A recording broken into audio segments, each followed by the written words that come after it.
सत्य की खोज से जुड़े हुए सभी साधकों का हार्दिक अभिनंदन। सभी लोगों का हार्दिक अभिनंदन। आशा करता हूँ सभी लोग बहुत आनंद में होंगे, खुश होंगे। अब मेरी नज़र में आनंद वह है जो एक साधक प्राप्त करता है। फिर भी जो लोग खुश हैं वो मेरे किसी काम के नहीं। मार्क माई वर्ड्स, आनंद की बात नहीं कर रहा हूँ, क्योंकि आनंद केवल साधना से प्राप्त हो सकता है। खुशी सांसारिक चीज़ों से प्राप्त होती है। इसलिए जो आनंदित है वो मेरे काम के हैं, इसका मतलब वो साधना कर रहे हैं। और जो खुश हैं उनके लिए मेरे पास कुछ नहीं है, इस चैनल पे भी कुछ नहीं है। जो टूट रहे हैं, टूट चुके हैं, जिन्हें समाज ने निष्कासित कर दिया है, जिन्हें यार दोस्तों रिश्तेदारों ने छोड़ दिया है, जो एकदम अकेले हो गए हैं, वो लोग मेरे काम के हैं, या कहें कि ये चैनल उन लोगों के काम का है।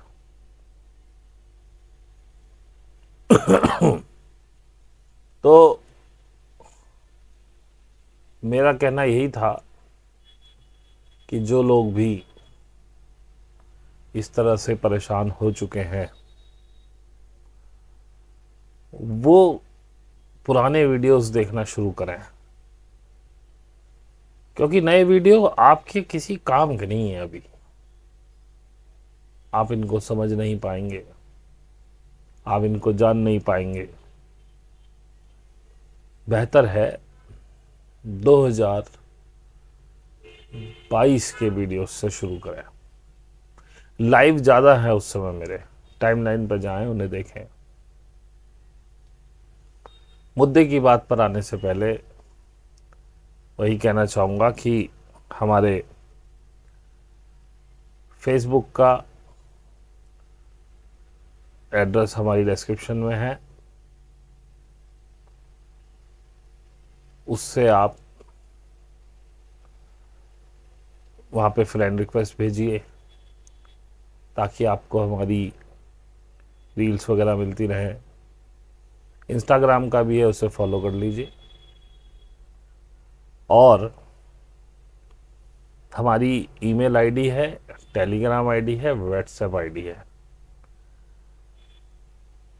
ईमेल पे प्रश्न पूछिए।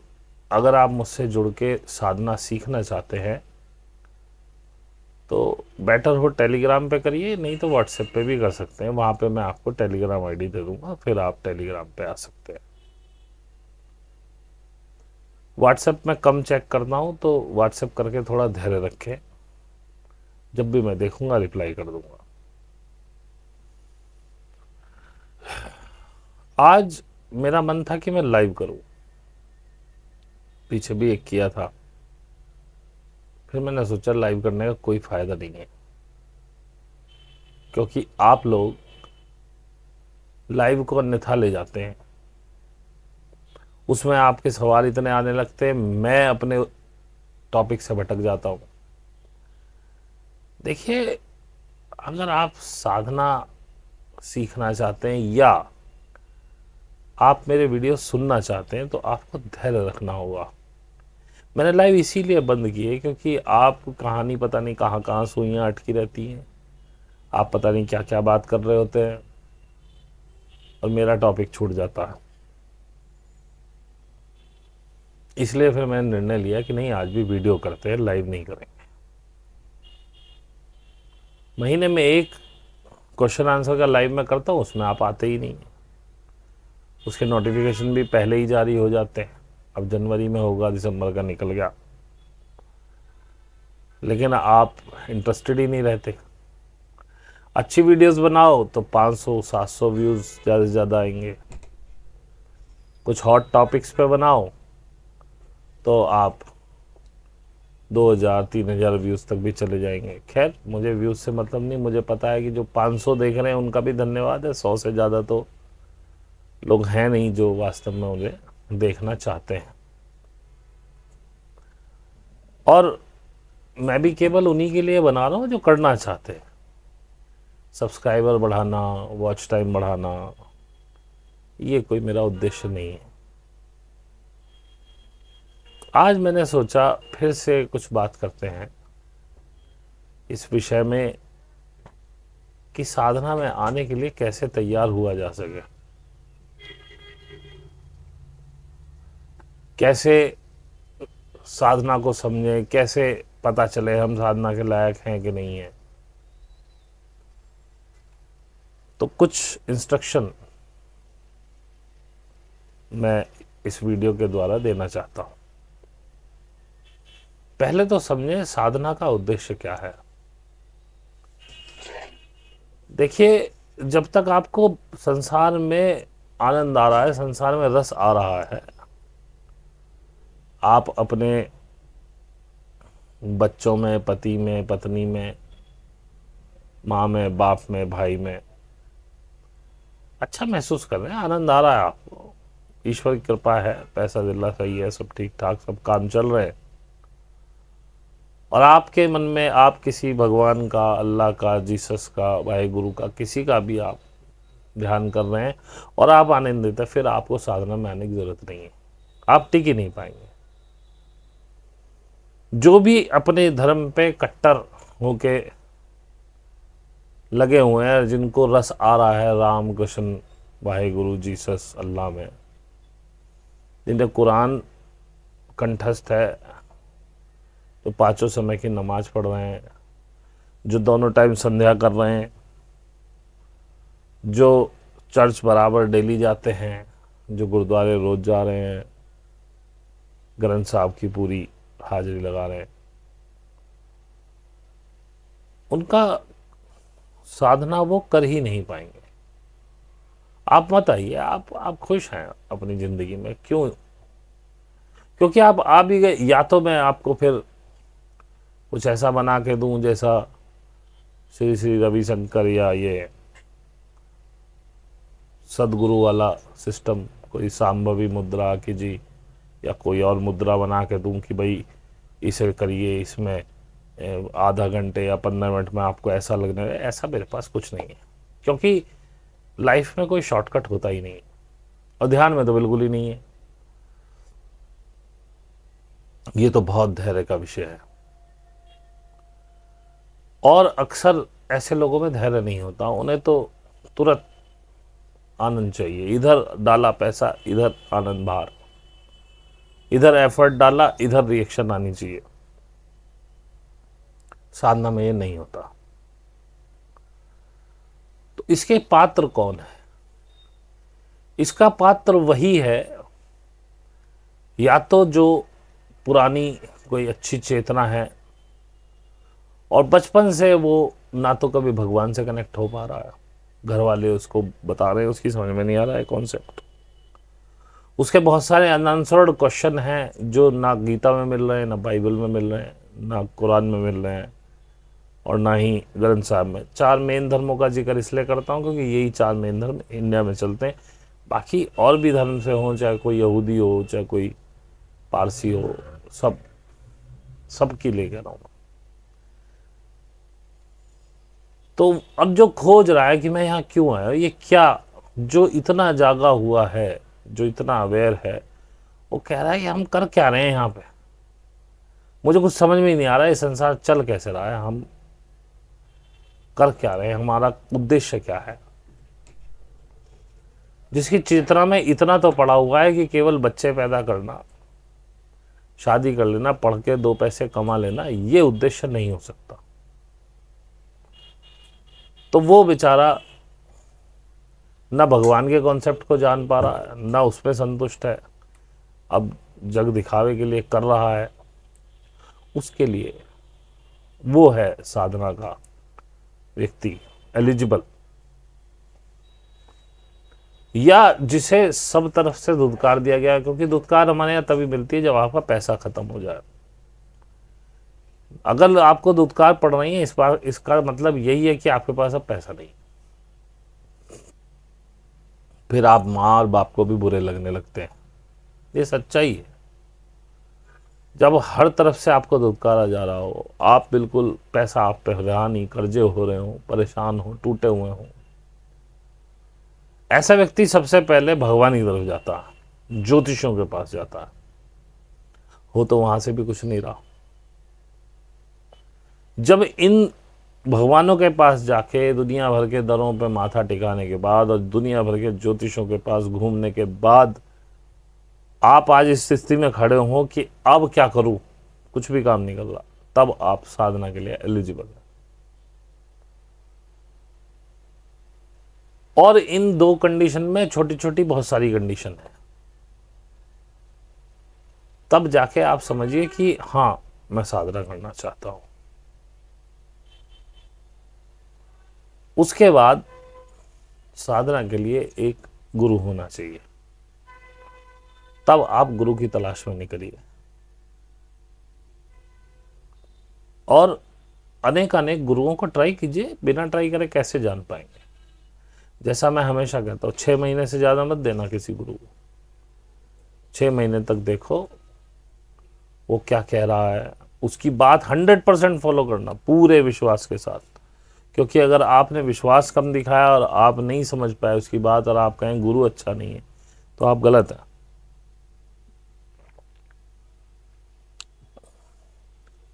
आपको उस पर पूरी तरह से भरोसा करना पड़ेगा।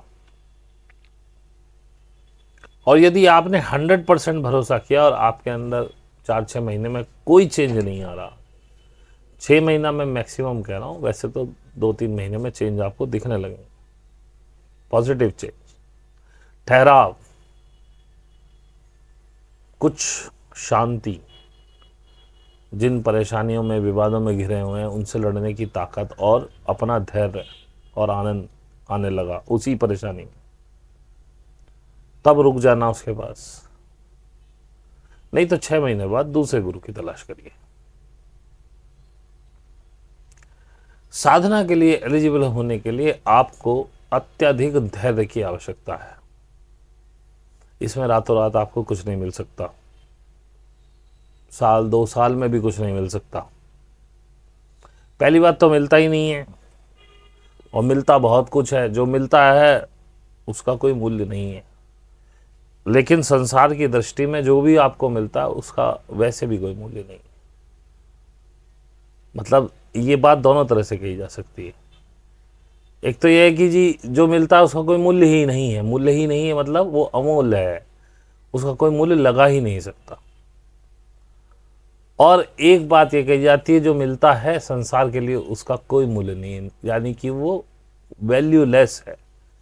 सांसारिक लोगों के लिए उसका कोई मूल्य नहीं है। वो आपको यही कहेंगे कहाँ बेवकूफ़ी में पड़ गए यार, कहाँ बाबा जी हुए फिर रहे हो। आज भी अधिकतर लोगों के दिमाग में यही चलता है कि साधना करने चलेगा तो बाबा जी हो जाएगा और झोली उठा के फिरेगा। ये कॉन्सेप्ट गलत है। जो साधना करेगा वो इन सांसारिक भोगों को जैसा भोग सकता है वैसा कोई नहीं भोग सकता, क्योंकि वो हमेशा अलिप्त होकर के भोगों को भोगता है। अब मैं थोड़ा सा एक उदाहरण आपको देता हूं। आपकी अपनी गाड़ी है, आप ही ड्राइव कर रहे हैं, ये मैं कई बार दे चुका हूं, पर इसमें थोड़ा ट्विस्ट लाऊंगा इस बार। आपको जाना है नैनीताल, मसूरी, अमृतसर, कश्मीर, गोवा, कहीं भी XYZ, आप ड्राइव कर रहे हैं।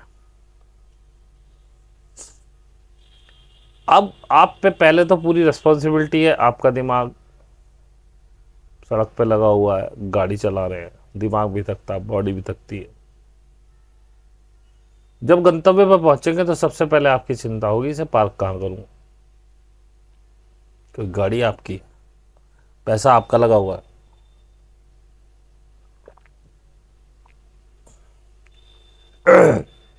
आपकी घरवाली, आपके बच्चे, आपके माँ बाप जो आपके साथ हैं उन्हें चिंता ही नहीं है इस बात की। आप उसकी पार्किंग, उसकी सुरक्षा के लिए सचेत रहेंगे, कहाँ पार्क करूं, इसमें कोई मार ना जाए, सुरक्षित भी हो, कोई रात में ले ना जाए।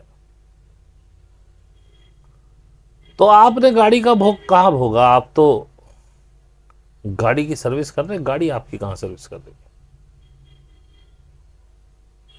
अब एक सन्यासी पुरुष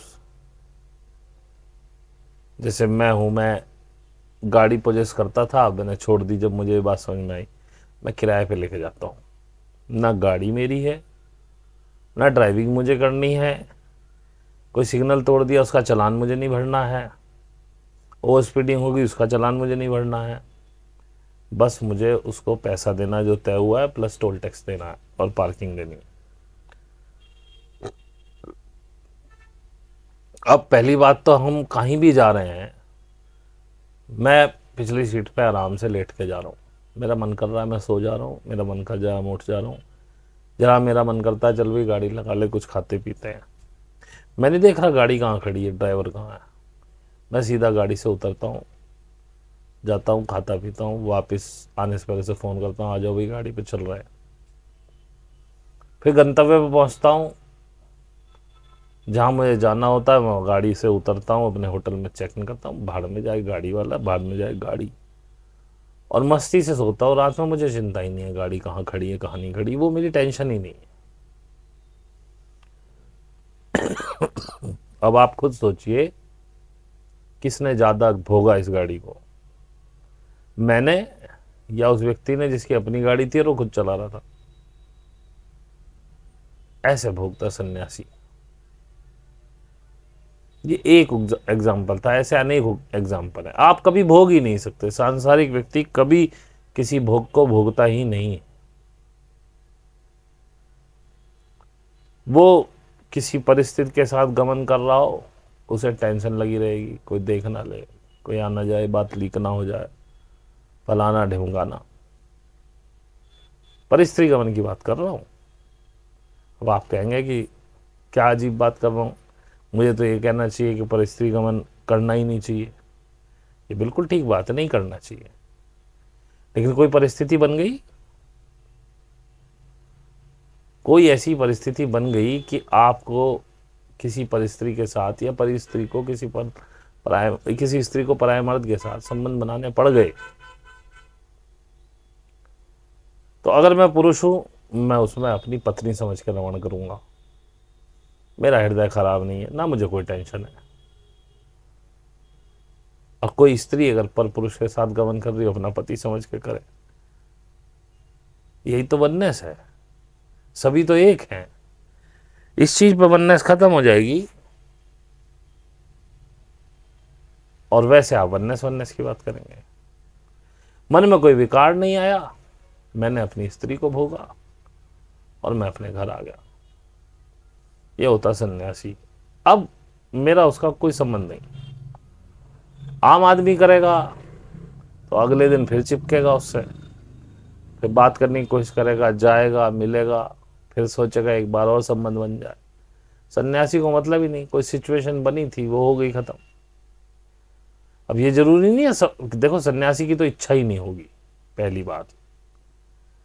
लेकिन ये भी तो हो सकता है कि सामने वाला ज्यादा परेशान हो कोई, मैं एज ए पुरुष बात कर रहा हूं, हो कोई ऐसी स्त्री जो अपने पति से परेशान है, जिसकी काम संतप्त नहीं हो रही, काम भावना, और वो आग्रह कर रही है।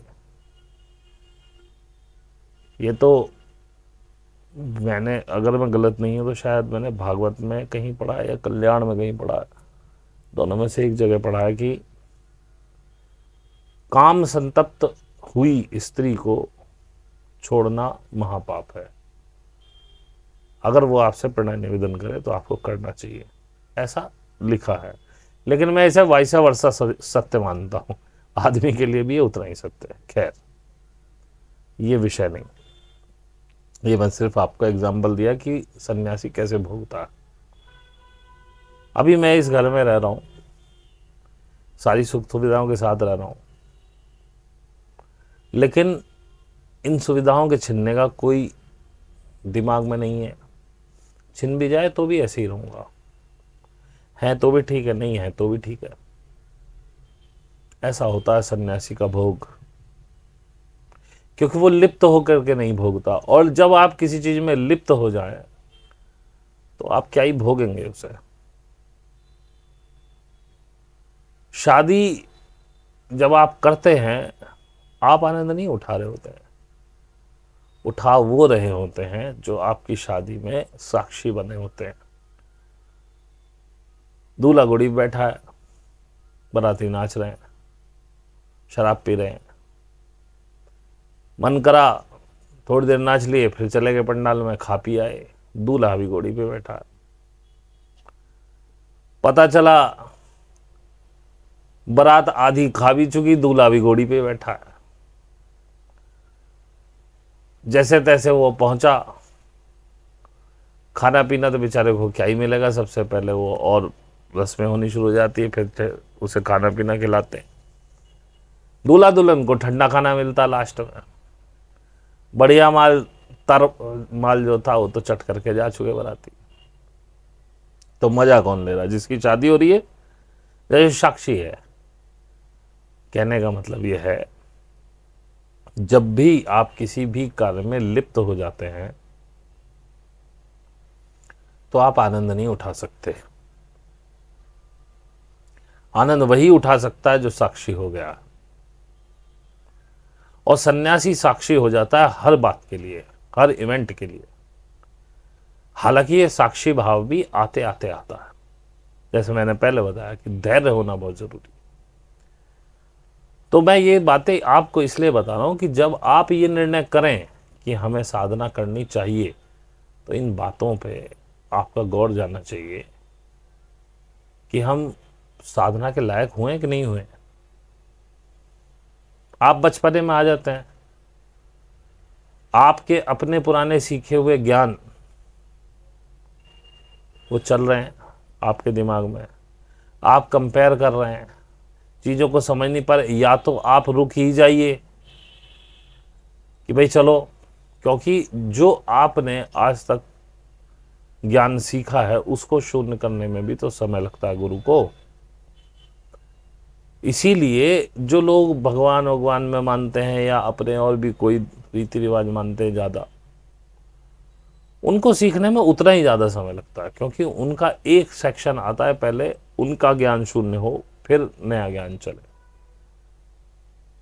इसमें धैर्य बहुत ज़्यादा चाहिए और डेडिकेशन। डेडिकेशन ऐसा हो, मैं कभी अपने साधकों से कुछ नहीं मांगता, मैं कहता हूं केवल 24 घंटे में 2 साधनाएं चाहिए। कभी भी कर लेना पूरे 24 घंटे में, पर 2 चाहिए। व्यक्तियों से वो भी नहीं हो पाती। डेडिकेशन ऐसा चाहिए, कोई काम छूट जाए साधना ना छूटे। मैं 5-7 दिन से बहुत ज़्यादा परेशान हूँ, कमर से बैठा भी नहीं जा रहा। आज अब जाके कुछ आराम मिला है तो मैं बैठ पा रहा हूँ। साधना मैंने एक भी नहीं छोड़ी है, क्योंकि साधना ज़्यादा इंपॉर्टेंट है किसी भी चीज़ से।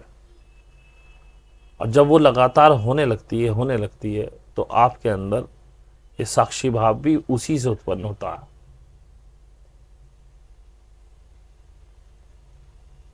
दो तीन चीज मेन है साधना में आने के बाद की। कुछ चीजें ये मैंने पहले की बताई। पहले तो आप अपने आप को टटोल लें, क्या मैं इतना डेडिकेशन दे पाऊंगा कि मैं किसी भी हालत में 2 साधनाएं कर लूं? साधक ऐसा होना चाहिए। आज हमारे ग्रुप में एक ने लिखा कि मुझे समय मिला तो मैंने ऑफिस में कमोड पे बैठ के 20-25 मिनट साधना कर ली। Well and good.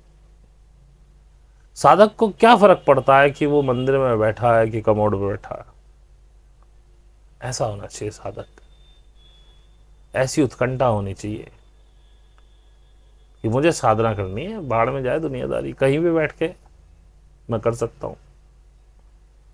अब आप कहेंगे कमोड पे बैठ के, वहां तो हम लैट्रिन करते हैं। तो भाई साहब वो लैट्रिन कहां से निकलती? आप ही के अंदर से। तो कमोड ज्यादा गंदी है कि आपका शरीर ज्यादा गंदा है? साधक के लिए ये सब चीजें गौण हो जाती हैं। वो सब में संभाव रखता है। इसीलिए मैंने कभी किसी साधक से नहीं कहा कि आप नॉनवेज मत खाओ। भोजन है, किसी का वेज किसी का नॉनवेज। अब हमारे साधु बाबाओं के हिसाब से तो कभी China, Japan, Korea, north Korea, south Korea, Russia, ये लोग कभी मेडिटेशन में आ ही नहीं पाएंगे। जबकि रशियन जब करते हैं बहुत ही गजब का मेडिटेशन करते हैं, क्योंकि उनके यहाँ भगवान कॉन्सेप्ट नहीं है, वो ईश्वर के कॉन्सेप्ट से बंधे ही नहीं हुए हैं। उनकी बहुत तेज कुंडली चढ़ती है, वो ह्यूमन है बस।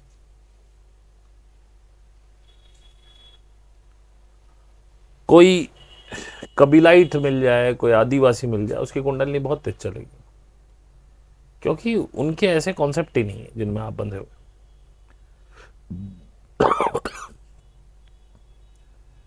तो सबसे पहले अपनों को इंट्रोस्पेक्ट करो,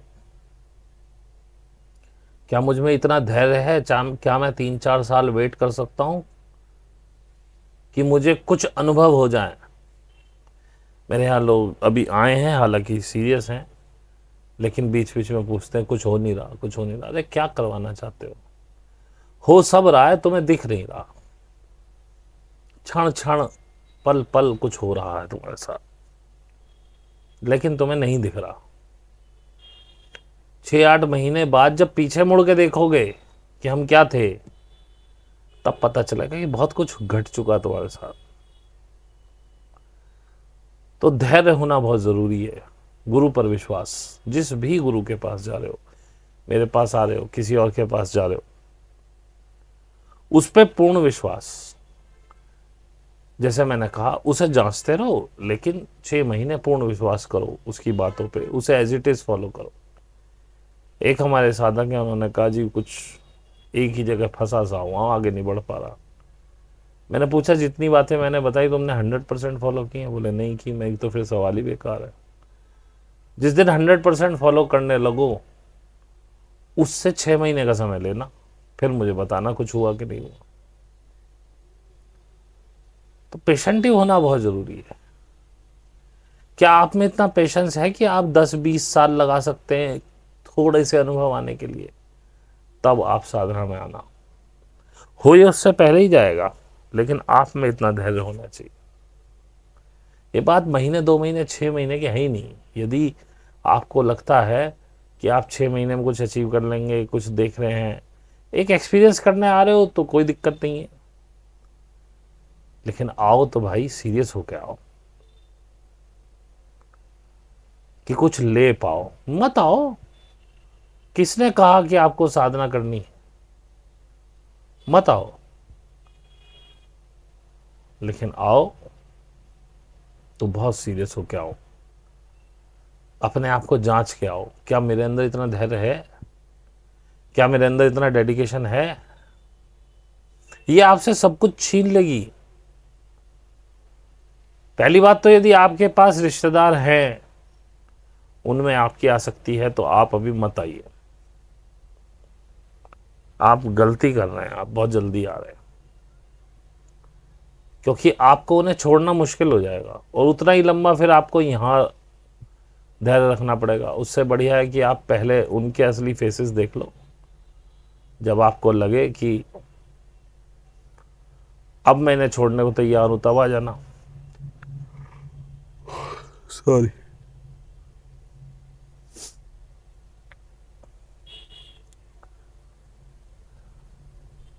विश्वास, क्या मैं अपने गुरु पर विश्वास, क्या मैं अपने गुरु को समझा हूं? क्या मैं उस पर विश्वास कर सकता हूं कि मैं आंख बंद कर लूं, वो जहां ले जाए मैं चला जाऊं?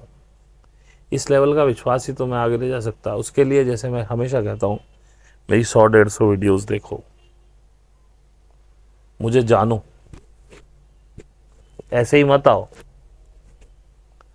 जब 100-150 वीडियो देखने के बाद आपका मेरा कुछ तारतम्य बने, आपको लगे now he is the guy who can teach us, आ जाओ। लेकिन फिर मैं जो जो बोलूं वो वैसे वैसे करते रहो।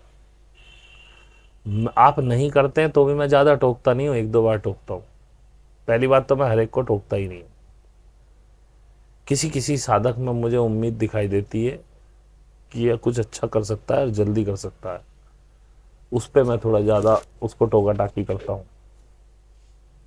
इसे भी कई साधक अन्यथा ले लेते हैं, चले जाते हैं, भाई चले जाओ।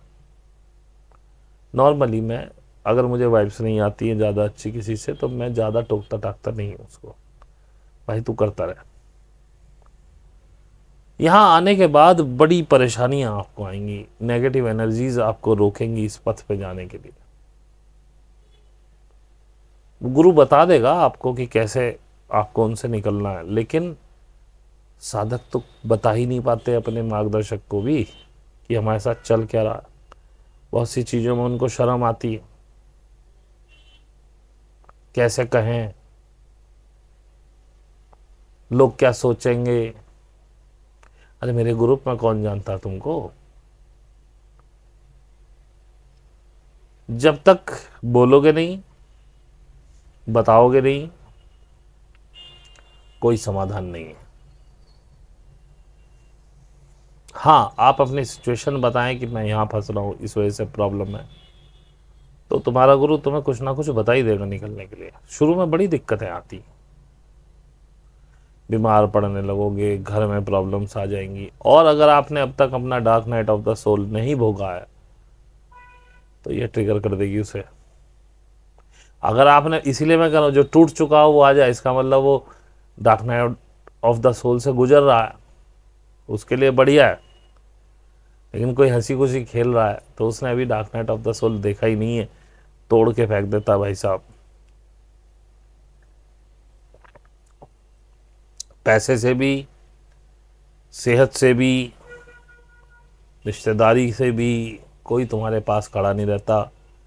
इवन आपका सबसे करीबी रिश्ता पति पत्नी का, वो भी आपको एक तरह से रिजेक्ट ही कर देता है। आप अकेले खड़े रह जाते हैं। वो ज़रूरी है, वो प्रोसेस है, लेकिन आप उसमें घबरा जाएंगे। जिसका चल रहा हो वो तो ऑलरेडी है ही उसमें, और ये ख़त्म भी नहीं होता आसानी से। 4-5 साल से पहले तो क्या ही जाएगा। कभी कभी इसका साइकिल 8-10 साल तक का भी होता है। ये आपको संभालने के लिए आता है, आपको आपकी आंखें खोलने के लिए आता है। जितनी जल्दी खोल लो, जितनी जल्दी समझ जाओ, एक्सेप्ट कर लो सिचुएशंस को, dark night of the soul बहुत जल्दी निकल जाएगा। जब तक आप उससे लड़ते रहोगे वो नहीं निकलेगा। तो इसके लिए तैयार रहना कि साधना में आने के बाद अगर आपका dark night of the soul नहीं हुआ है, तो होगा ज़रूर। तभी तो परिपक्व होगे ना, तभी तो आगे बढ़ोगे ना।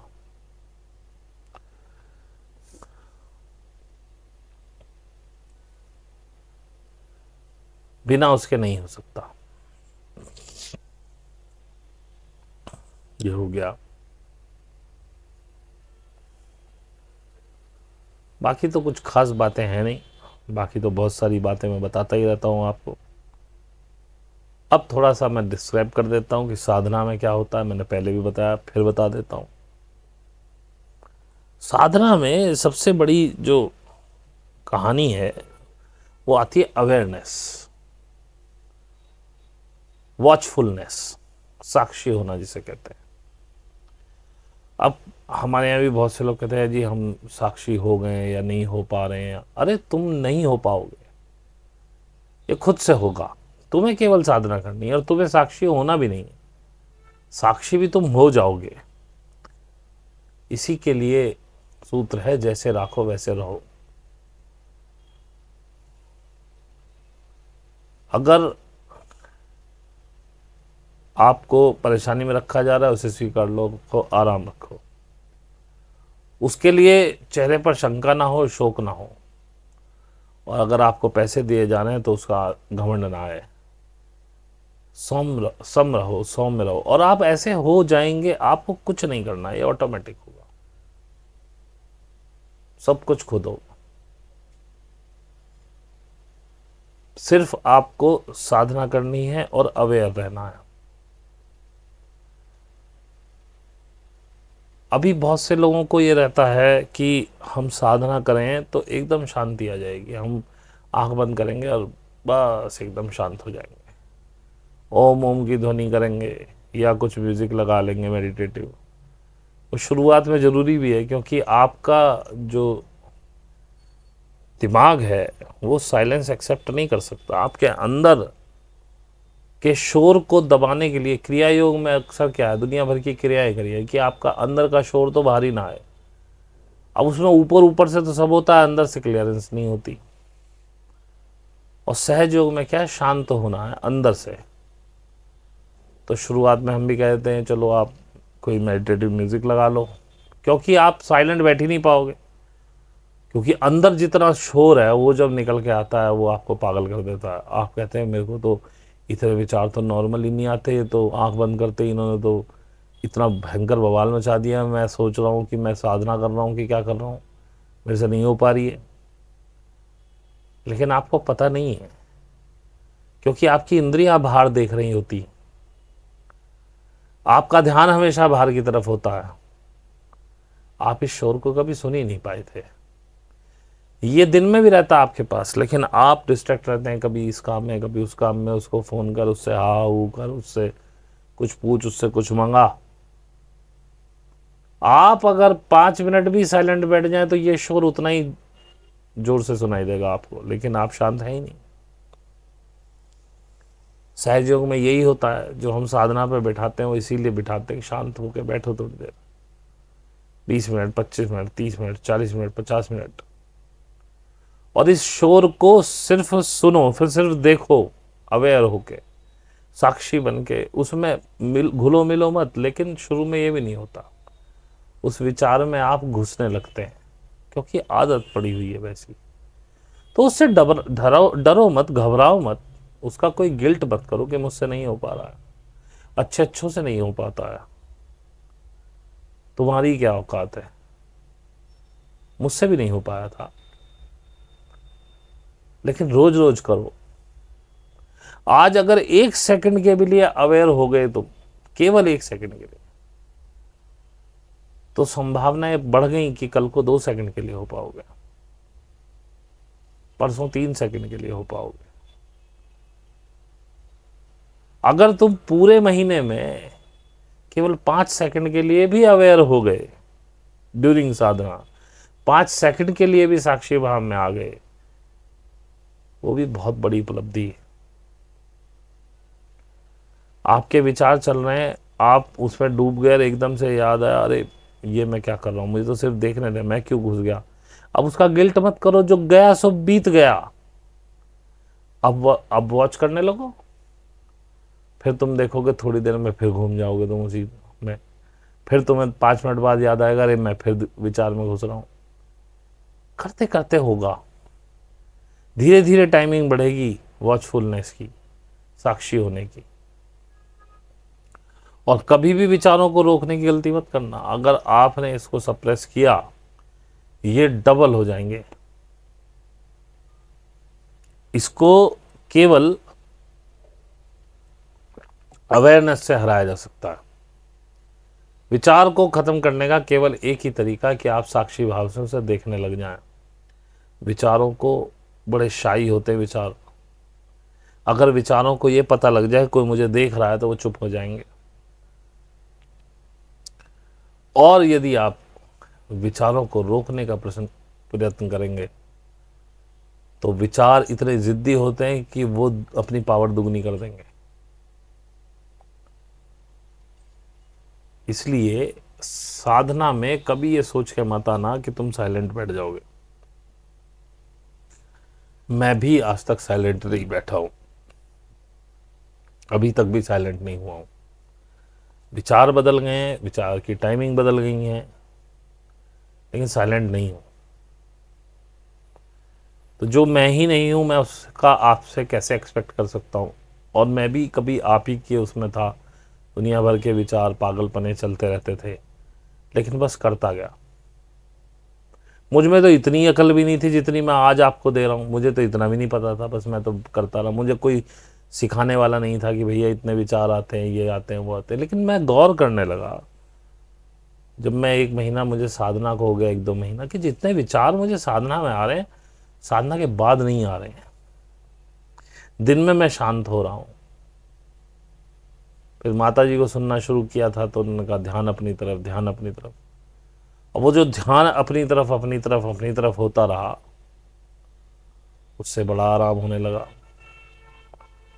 क्योंकि मेरी भी आदत यही थी कि मैं बाहर, सभी की इंद्रियां बाहर भागती हैं, इनको अंदर लाना बड़ा मुश्किल काम है, लेकिन करते करते करते करते होने लगा। और अब बहुत हद तक हो गया, शायद 1-2% बाहर भागती हूँ, बाकी 98% अंदर है। तो हर चीज में आनंद है, आनंद ही आनंद है। तो यदि तुम विचारों में गुम हो जा रहे हो, इसमें कोई गिल्ट की बात नहीं है। ये मत सोचो मेरे से नहीं हो पाएगा, मैं नहीं कर पाऊंगा। सभी के साथ ऐसे ही होता है। जब ध्यान आ जाए तब वॉच करने लगो। धीरे धीरे आप देखेंगे कि वॉचफुलनेस का, आपका साक्षी होने का समय बढ़ता जाएगा। और जैसे जैसे आपके विचारों को पता चलेगा कि हमें देखा जा रहा है, वो धीरे धीरे कम हो जाएंगे।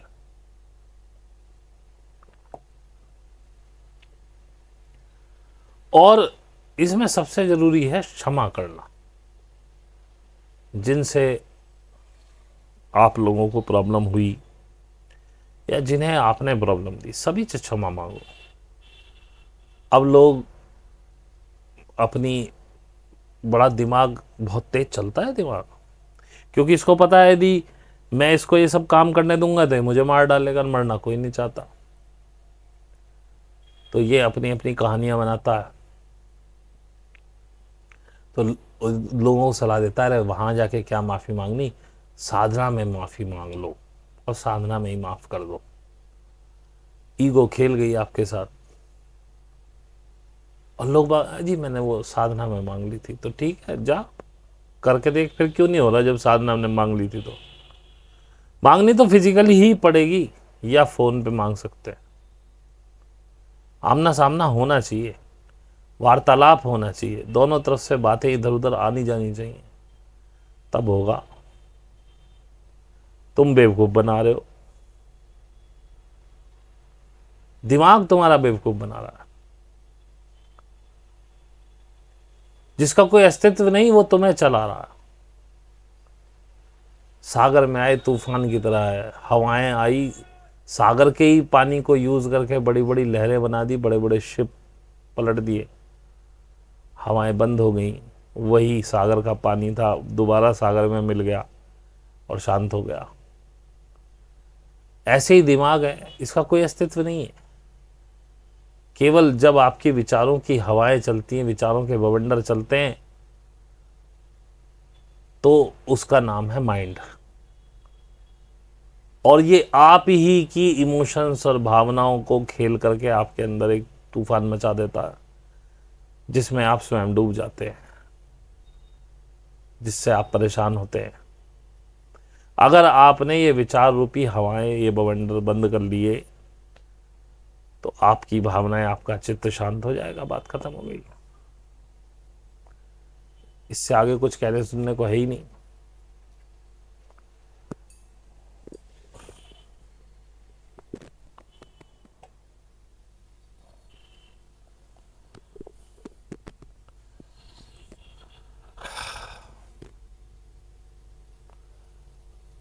तो ये विचार भी जब बंद होंगे, जैसे जैसे आप साक्षी होते जाएंगे, आप देखेंगे दिमाग भी साथ छोड़ने लगेगा।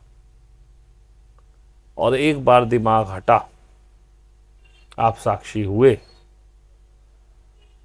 तो आप देखेंगे आप वर्तमान में रहने लगेंगे। क्योंकि विचार ही तो हैं जो ट्रैवल करते रहते हैं भूतकाल और भविष्यकाल में। आप देखिए ना, आप कितने समय, ध्यान दीजिए अपने ऊपर, कितने समय आप वर्तमान में रहते हैं। हर समय पास्ट और फ्यूचर के ही थॉट्स चल रहे हैं। वर्तमान में साधारण कॉन्शियसनेस का आदमी आ ही नहीं पाता। उसके लिए वर्तमान एग्जिस्ट नहीं करता। और सन्यासी के लिए, जिसने वर्तमान को पा लिया, जिसने अपने विचारों को कंट्रोल कर लिया, उसके लिए भूत और भविष्य काल एग्जिस्ट नहीं करते। क्योंकि भूत चला गया, भविष्य भी आया नहीं, वो ये बात जान चुका होता है। और इसी कारण आपके जीवन में शांति आती है। इसी की वजह से आप के जीवन में एक, जिसे मैं आनंद कहता हूँ, परम आनंद जिसे कहते हैं, वो आने लगता है। लेकिन इसको बताया नहीं जा सकता आपको कि ये क्या है, इसको सिर्फ महसूस किया जाता है।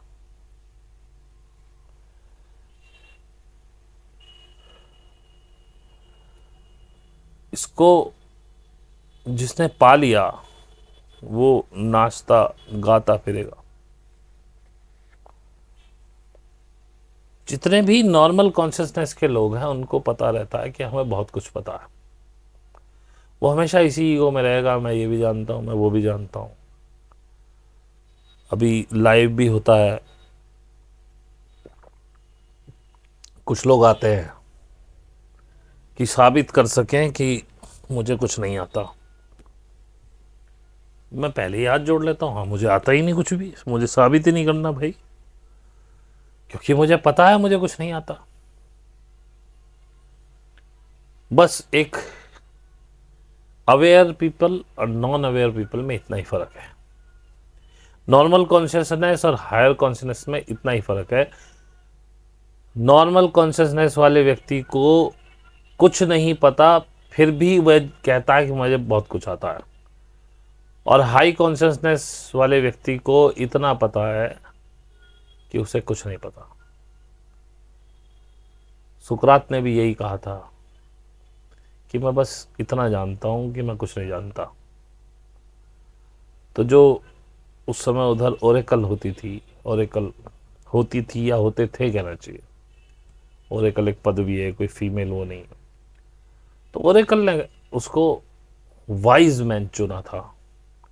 तो वहाँ के लोगों ने ऑब्जेक्शन किया कि आपने उसे वाइज क्यों चुना सुकरात को, वो तो कहता मैं कुछ नहीं जानता। बोले इसीलिए तो मैंने उसे वाइज मैन चुना है कि कम से कम वो इतना अवेयर है कि उसे कुछ नहीं पता।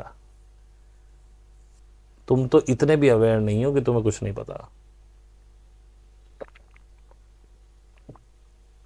और इसी के साथ आपके अंदर आने लगता है एक्सेप्टेंस। आप हर चीज को एक्सेप्ट करने लगते हैं। उस व्यक्ति ने पास्ट में क्या किया वो आपको बताए भी तो भी आप कहेंगे हाँ ठीक, कोई बात नहीं, जो बीत गया सो बीत गया, आगे सही करो। बहुत सारे पैटर्न्स हमको बचपन में ही दे दिए जाते, उनमें फंस के हमने अपनी ज़िंदगी ख़राब की हुई। जैसे हमारी बॉर्न एंड बॉटअप में एक ब्राह्मण परिवार से हूँ, अंडा नहीं खाना, प्याज लहसुन नहीं खाना। उस चक्कर में हम कहीं बाहर नहीं जा पाए, क्योंकि बाहर जहाँ जाए देखें वहाँ प्याज और लहसुन। 3 महीने बॉम्बे चले गए, ऐसे होके आए बिल्कुल पतले, क्योंकि खाते ही क्या, प्याज लहसुन के बिना कुछ मिलता नहीं था। तो या तो टोस्ट लगवाते थे वहाँ का कि भैया इसमें कांदा मत डालना, उनकी चटनी में लहसुन चटनी में मत डालना,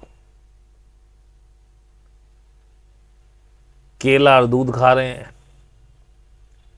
या इडली और चटनी खा रहे हैं, भैया सामान मत देना उसमें प्याज लहसुन है, लाल वाली चटनी मत देना उसमें लहसुन है,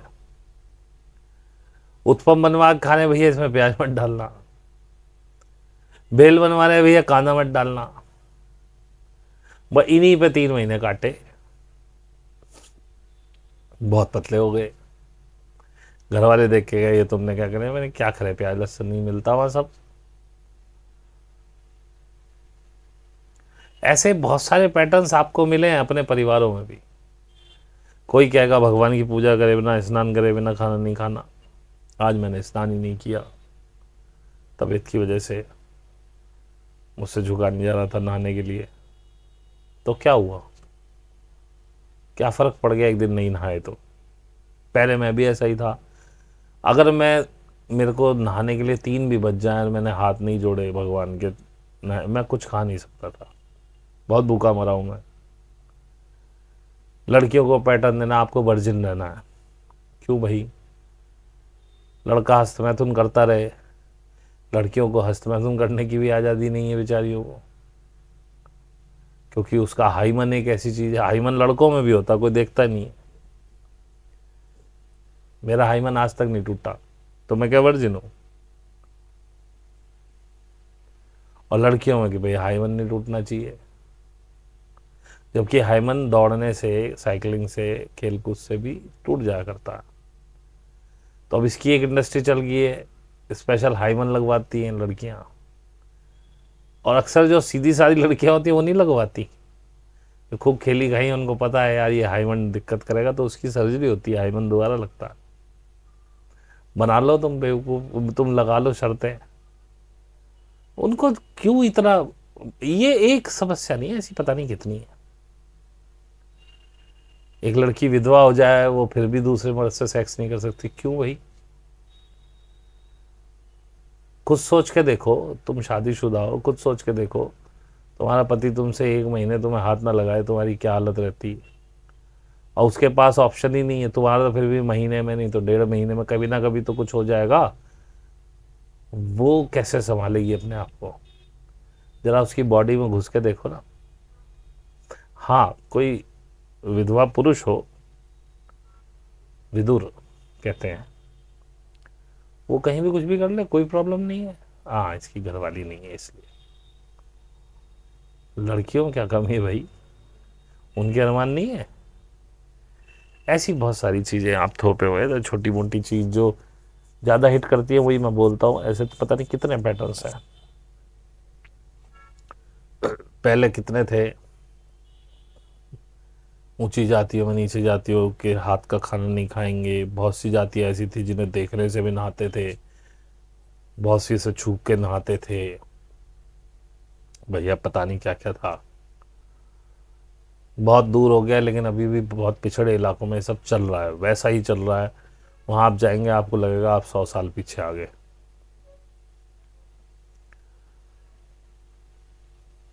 जबकि ईश्वर ने हमें कोई भेदभाव नहीं किया।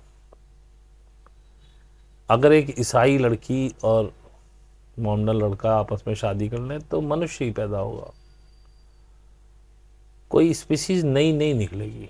यह ऐसी कोई कंपेटिबिलिटी का इशू नहीं है कि ईसाई लड़की का मोमडन लड़के के साथ या हिंदू लड़के के साथ वो शादी नहीं कर सकती, क्योंकि उनके पास इस तरह के अंग ही नहीं है जो ईसाई लड़की को फिट हों और वो रिप्रोडक्शन कर सकें। नहीं, आपको समझ में ही नहीं आ रहा। हम सब इंसान ही बनाए, वी आर ऑल ह्यूमंस। हमारा एक ही धर्म हो सकता है, ह्यूमैनिटी। क्रिश्चियन, मुस्लिम, हिंदू तो हमने बनाया ना। मेरी गलती थोड़ी है कि मैं हिंदू ब्राह्मण परिवार में पैदा हुआ। मैं किसी मोमडन परिवार में पैदा हो सकता था तो मोमडन हो जाता। लेकिन मेरे अंदर जो जीव है, जो जीवात्मा है, या जिसे मैं चेतना कहता हूं, मैं मोमडन में भी हो जाता, वैसी रहती। लेकिन आज की जो परिस्थितियां हिंदुस्तान की, उस हिसाब से यदि मैं मोमडन होता और ये सब कर रहा होता तो शायद आप 5 लोग भी मेरे पास नहीं सीख रहे होते, क्योंकि आपके अंदर धर्म का जहर इतना भर दिया गया है। जबकि एक साधक के लिए तो कोई जाति, कोई धर्म बचता ही नहीं है। मेरे लिए तो नहीं बचा, मुझे कोई प्रॉब्लम नहीं है। अब बहुत से कहेंगे जब अपनी लड़की की शादी करोगे, जब पता चले, भाई ठीक है, तब की तब देखेंगे। अब तुम्हारे कहने पे मैं आज ही करके थोड़ी दिखाऊं उसकी शादी। और अगर उसने गलती से कोई हिंदू ही लड़का पसंद कर लिया, ब्राह्मण ही पसंद कर लिया, तो फिर आप फिर कहेंगे कि देख लो हमने तो कहा था। मैं ज़बरदस्ती उसको चमारों में ब्याह दूँ या भंगियों में ब्याह दूँ क्या? लेकिन हाँ, इतना कह सकता हूँ, यदि उसे कोई भंगी, चमार, मुस्लिम, ईसाई, सिख कोई भी पसंद आ गया, उसने कहा डैडी मुझे इससे शादी करनी है, आई विल अलाउ। मैं कहा भैया अपना आगा पीछा खुद सोच के देख लेना, हम तुम्हारे साथ हमेशा खड़े थे, खड़े हैं, खड़े रहेंगे। अगर ये डिसीजन तुम्हारा अपना है, और हम चाहते भी यही है कि तुम खुद डिसीजन लो इस बारे में, हमारी कोई उसमें इंटरफेरेंस नहीं है। जीवन तुम्हारा, जैसे चाहो जियो। कहना तो मैं कुछ और चाह रहा था, लेकिन मुझे लगा कि वीडियो इस पर बननी चाहिए कि आपको साधना में आने से पहले क्या क्या सोचना चाहिए, क्या क्या देखना चाहिए। गुरु के लिए भी मैं पहले बता चुका हूं। मेरा कॉन्सेप्ट है, मैं पैर छूने में विश्वास नहीं करता। मैं कहता हूं कि अगर पैर छूने लायक कोई इंसान मिल रहा है, पहली बात तो हर किसी के छूने ही नहीं चाहिए, लेकिन अगर किसी को देख के लग रहा है कि इसके छूने चाहिए तो दंडवत हो जाओ, उसके चरणों में सिर रख दो, लेकिन इस शरीर से नहीं, भाव से। और उसको पता चले सामने वाले को कि ये दंडवत हो गया है, तुम्हारे भाव से उसे पता चल जाना चाहिए चरणों में गिरा ही हुआ है, शरीर से गिरने का कोई मतलब ही नहीं। ये तो सिर्फ आप उसकी ईगो की पुष्टि कर रहे हैं। अभी आज ही कुछ समय पहले मैं वैसे ही स्क्रॉल कर रहा था रील, तो एक रील आई, कोई वृंदावन में कोई होंगे गुरुजी, छोटे भी थे मोटे भी थे, लोग कद में थोड़े छोटे लग रहे थे, मोटे तो थे ही, हो सकता है बड़े गुरु हो, मैं क्या कह सकता हूँ। वो प्रवेश कर रहे थे, लोग बाबू के चरण छू रहे थे। पंडित जी की अकड़ देखी मैंने, मैं उनको गुरु नहीं बोलूंगा, मैं पंडित ही बोलूंगा। पंडित जी की अकड़ देखी, सिर यूं ऊपर और सीधे चले जा रहे, लोग पागलों की तरह पैर छू रहे, उन्हें फर्क ही नहीं पड़ रहा, किसी को उन्होंने उठाया भी नहीं, किसी के सर पे हाथ भी नहीं फेरा, बस चले जा रहे हैं, जिसे पता नहीं कौन लोग, पता नहीं कैसे कीड़े मकोड़े पैरों में चिपक रहे हैं आके। और उनका ईगो उनके मुंह पर दिखाई दे रहा था, उनके चेहरे पर साफ दिखाई दे रहा, ही इज एंजॉयिंग दैट। वो गुरु नहीं हो सकता, कभी हो ही नहीं सकता। अब मानने को तो आप किसी को भी मान लो, कहते तो मेरे से सीखने वाले भी हैं, मुझे कभी गुरु कहते हैं, मैं एक्सेप्ट ही नहीं करता, आज तक मैंने किया ही नहीं। पहले तो मैं मना करता था, मैं मना करना भी छोड़ चुका हूँ, क्योंकि अब मुझे अपने ऊपर विश्वास है कि मैं किस बात को अंदर तक ले जाऊंगा, किसको नहीं ले जाऊंगा। तो अब कोई चाहे कुछ भी कहे, मुझे फ़र्क नहीं पड़ता। आप कहते रहो गुरु जी गुरु जी, पहले कोई मुझे गुरु जी लिख देता था, मैं मना कर देता था कि हाँ कौन गुरु है। अब लोग लिखते हैं, मैं कुछ बोलता ही नहीं, क्योंकि मैं अंदर तक लेके ही नहीं जाता, और मैंने कभी दावा किया नहीं गुरु होने का। लेकिन आपका जो भाव है, जैसे मैंने कहा, भाव से उसके चरणों में लेट ही जाओ। लेकिन इस भाव का एक और अर्थ होता है, यदि तुम गुरु के पास हो और गुरु ने तुमसे कोई बात कह दी, अब उस पर बड़ी मेरे उससे भी विचारों में भी, कभी मैं तो लिखता हूँ ज़्यादातर ग्रुप में, या जैसे मीट में बात कर रहा हूँ, तो मैंने कुछ कह दिया तो मुझे भी लगता है कि मैं कुछ कह देता हूँ और उसका बड़ा गूढ़ अर्थ निकल जाता है बाद में। अब पता नहीं ये मैं ही कहता हूँ कि कोई और कहता है, मुझे तो ये भी नहीं पता। तो अगर तुमसे गुरु ने कुछ भी करने के लिए कोई एक्सरसाइज दे दी, ये करना है, तो अब ऐसा समझ लो कि प्राणों की आहुति लगा के भी उसे करेंगे अगर कुछ पाना है। जो दिमाग लगाने वाले हैं वो कई सालों से ऐसे ही पड़े हुए हैं, वो भी पड़े हुए हैं, छोड़ते भी नहीं और करते भी नहीं। ठीक है, जैसी उनकी मर्जी।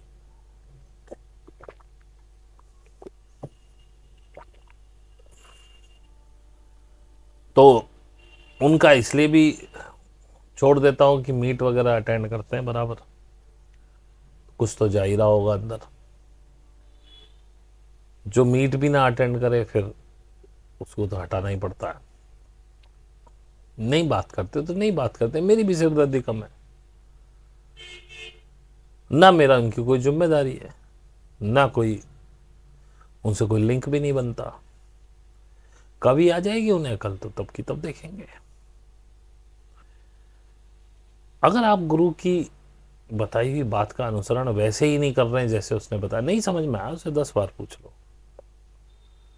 गुरु होगा तो 10 बार बिना खींचे बताएगा, डरने की आवश्यकता नहीं है। अगर गुरु है तो वास्तव में वो बताएगा तुम्हें 10 बार 20 बार, अलग अलग तरीकों से समझाएगा कि वो क्या कहना चाह रहा। और बिल्कुल भी नहीं समझ में आ रही, हिम्मत भी नहीं है उससे पूछने की, तो जैसे उसने कहा वैसा करना शुरू कर दो। एक ना एक दिन तुम खुद ही समझ जाओगे कि तुम्हें उसने ऐसा क्यों कहा करने के लिए। तिलोपा की कहानी मैंने पहले भी समझाई।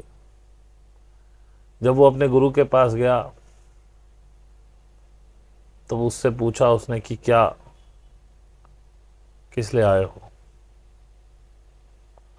बोले बस उसे पाना है जिसने ये सृष्टि बनाई। और भी एक दो बात अब मुझे पूरी तरह से याद नहीं है। गुरु ने पूछी तो दिलीपा ने ऐसे जवाब दिए, गुरु को बड़े अच्छे लगे। तो गुरु ने कहा अच्छा एक काम करो, वहां चले जाओ, वहां धान कुटता, तिल कुटते, और आज से तुम किसी से कोई बात नहीं करोगे। जब तक मैं ना बुलाऊं तब तक आना भी मत, वहीं रहना बिल्कुल शांत, अथवा ना काम है केवल तिल कूटने का। तिलोपा केवल तिल कूटता रहा, उसने गुरु मंत्र को ऐसा बांध दिया। इसी को कहते हैं गुरु मंत्र। गुरु ने बात बात में कुछ देख लिया तिलोपा में। उसने कहा अगर ये बात करेगा, यहाँ जितने विद्यार्थी हैं धूर्त हैं, इन धूर्तों के चक्कर में पड़ेगा, ये खो देगा अपने आप को। तो बोल दिया चुप रहना,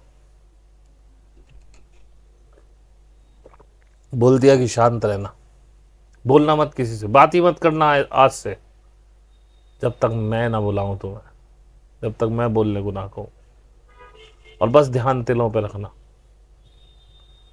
तिलों पर तिल कूटता रहा, उसने किसी से बात ही नहीं की।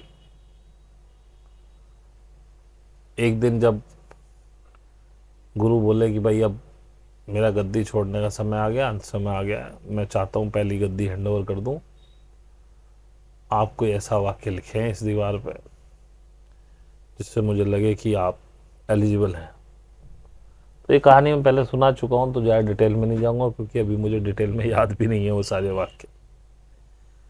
तो किसी व्यक्ति ने कुछ लिख दिया इस तरीके से कि वो वाक्य ना अधूरा था ना पूरा था, अब वही सांसारिक चीज़ें थी। गुरु बड़े गुस्सा हुए, बड़ा चिल्लाए, तिलोपा को कुछ नहीं पता, वो अपने धान कूटने में मस्त। तो दो शिष्य गुरु की इसी पूरी कहानी को, तिलोपा वहीं धान कूट रहा था, थोड़ी दूर बैठे बात कर रहे होंगे। तिलोपा ने सुना, तिलोपा हंसने लगा। किसी ने कभी उसे मुस्कुराते भी नहीं देखा था, बोलते भी नहीं देखा था। वो तिलोपा के पास आए, क्या हुआ? बोले गुरु ने सही कहा, उसने लिखा ही गलत। पहली बार तिलोपा बोला था तो उन्होंने कहा कि क्या तुम कुछ लिख सकते हो ऐसा? तो उसने कुछ लिखा था, मैंने वो पंक्तियां पहले बताई थी, अब याद नहीं मुझे। तो गुरु ने पूछा ये किसने लिखा? तो शिष्य ने बताया तिलोपा ने। उनको लगा था कि गुरु अब इस पे क्रोधित होंगे। गुरु चुप अंदर चले गए। रात में तिलोपा के पास आए कि तिलोपा तू पा गया, तू पा गया, ये पकड़ मेरी कंबल, ये पकड़ मेरी लठिया, तू है मेरा असली उत्तराधिकारी, परंतु अब यहां से तुरंत भाग जा, क्योंकि ये लोग धूर्त हैं, तो जिंदा नहीं छोड़ेंगे इस गद्दी के लिए। बस मैं तुझसे यही कह रहा हूं, मेरा आदेश है, यहां से निकल जा। तुरंत निकल गया तिलोपा। क्या सिखाया गुरु ने उसको? गुरु उससे कभी मिला ही नहीं, एक ही बार मिला, एक ही गुरु मंत्र में कल्याण हो गया। मैंने भी ऐसे ही किया, 3 लोगों को कहा कि तुम 1 साल कुछ मत बोलना। एक व्यक्ति निकला जो नहीं बोला, और उस शांत रहने में वो अपने अंदर उतरा और उसमें बहुत आमूल चूल परिवर्तन है। दूसरा व्यक्ति निकला जो बीच बीच में एक आध बार बहुत परेशान हो गया तो बोला, लेकिन उसमें भी काफी परिवर्तन है। तीसरा व्यक्ति निकला जो सिर्फ मुंह से चुप हुआ, वो चुप ही नहीं हो पाया, वो जहां था वो वहीं खड़ा है, क्योंकि उसने गुरु मंत्र लिया ही नहीं। चुप होने का मतलब ये थोड़ी था कि आपको मुझसे नहीं बोलना था। चुप होने का मतलब ये था कि आपको दिमाग से भी चुप होना था। अपने थॉट्स को बोलना नहीं था, अपने थॉट्स को वॉचफुलनेस से साक्षी होकर देखना था। वो खुद ही बंद हो जाते, तुम खुद ही शांत हो जाते।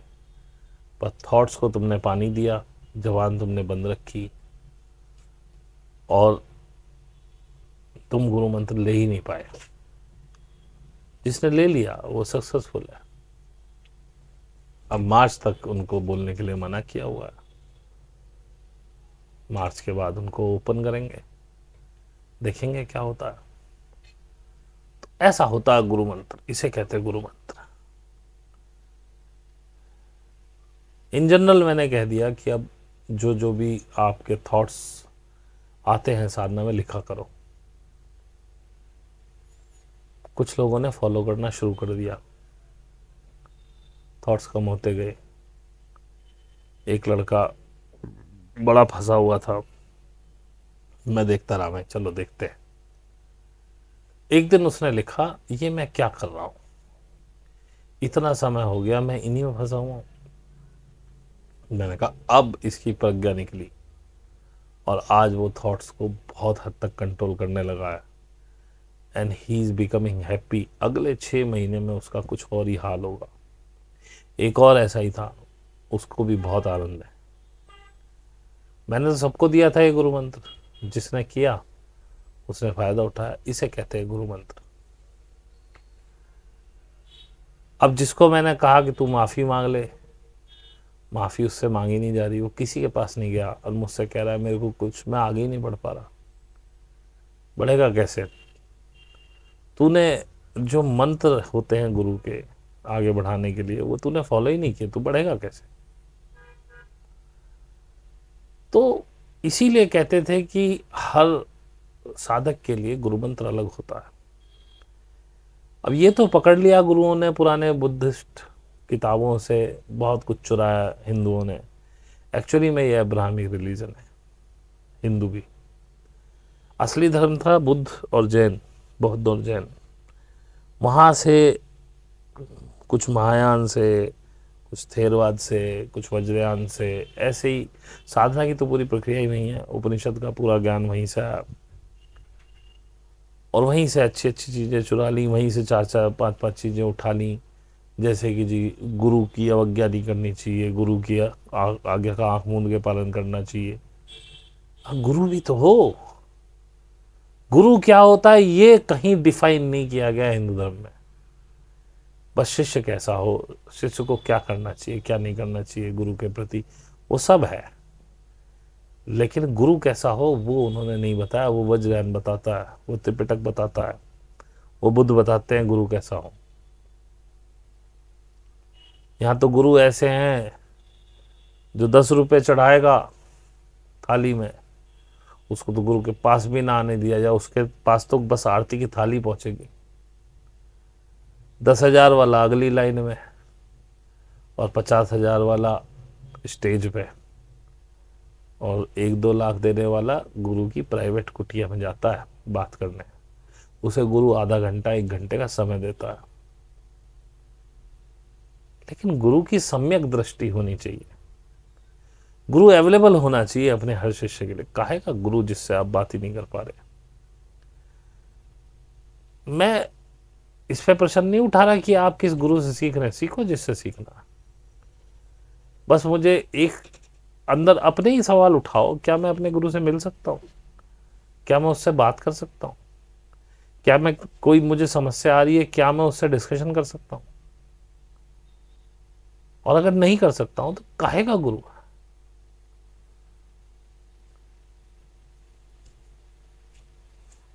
अगर वो इतना भेदभाव कर रहा है कि आप कम पैसे दे रहे हैं तो आप तो उसके आसपास भी नहीं पटक सकते, और ज़्यादा पैसे देने वाले उसके पास प्राइवेट में बैठ के मंत्रणा कर सकते हैं, उनसे वो फ़ोन पे भी बात करेगा। काय का गुरु?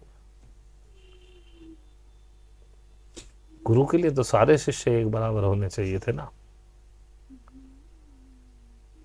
अगर वो भेदभाव कर रहा है तो काय का गुरु? और संन्यास या साधना एक ऐसी चीज है, इसमें बहुत सारे प्रश्न आते ही हैं, परेशानियां होती ही हैं, हर साधक को होती है। अगर उसको गुरु की अवेलेबिलिटी ना मिले तो वो कैसे गाइडेंस मिलेगी? उसको कुछ सोचना चाहिए। मैं तो खुश हूं, मेरे पास कम साधक हैं। अगर ये ज़्यादा हो गए, मुझे नहीं पता मैं संभाल पाऊँ कि नहीं संभाल पाऊँ। अगर ऐसा लगा कि अब इससे ज़्यादा नहीं हो रहा, मैं बंद कर दूंगा, भैया अब नहीं चाहिए। कोई जगह खाली होगी, कोई जाएगा तो बता देंगे। अभी जहाँ तक संभाल पा रहे हैं संभाल रहा हूँ। मेरे को क्या फौज खड़ी करनी है क्या? मुझे कोई नाम नहीं करना अपना।